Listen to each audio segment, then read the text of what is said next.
Здравейте! Здравейте и от мен, аз се казвам Петра Димитрова. Аз съм Дарко. Ние двайцата с Петра сме собственици на бар Петел. След това сме част от няколко платформи за развитие на бар общността и бар културата в България.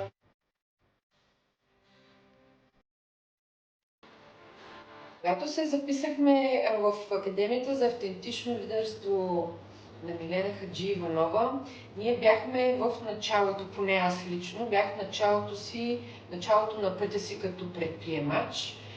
Точно бяхме отворили този бар, в който се намираме в момента.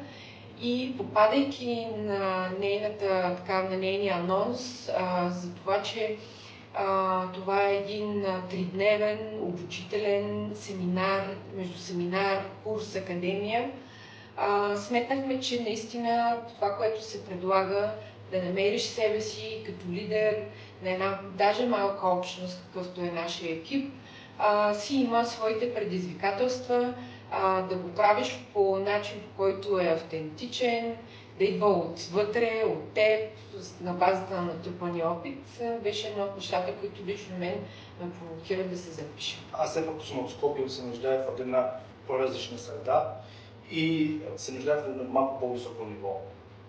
Това, което бях до тогава.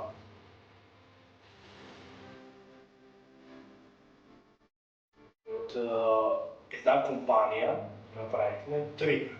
Това, което се промени специално при мен, много практически неща си взех аз от академията. Особено симулациите, които имахме с Башар Рахал, имаше определени казуси, които след това ми се наложи да решавам и то по много близък начин, по който ми се бяха случили по време на симулациите с него.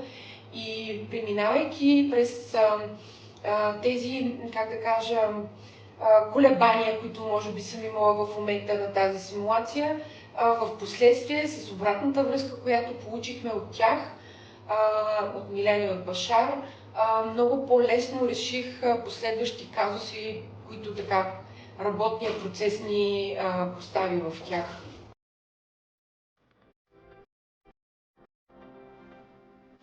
Аз лично академията не я виждам само за лично развитие и за развитие на бизнес. Я виждам за нещо много по-сериозно, наистина. Първо не е нужно всеки човек да управлява много хора, за да е част от тази академия. Просто динамичен начин на живот в момента се нуждае от такъв тип обучение и Петра каза нещо много хубаво. Когато получиш една обратна връзка от хора, които не ги познаваш.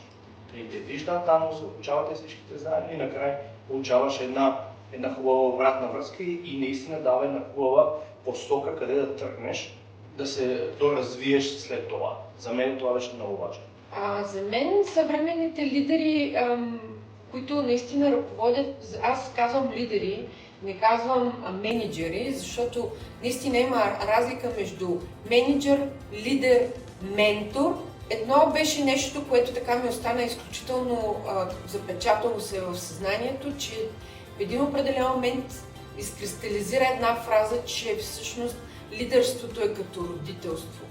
Тоест, ако искаме наистина да създаваме устойчиви екипи, да създаваме перспектива пред тях, така както бихме създали перспектива в едно семейство, би трябвало наистина да се водим от това, че преди всичко сме техни ментори, след това лидери и съзнавайки, че като един родител ти трябва да се грижиш за това семейство, което създаваш в твоя екип, особено когато има вече добре изградени връзки.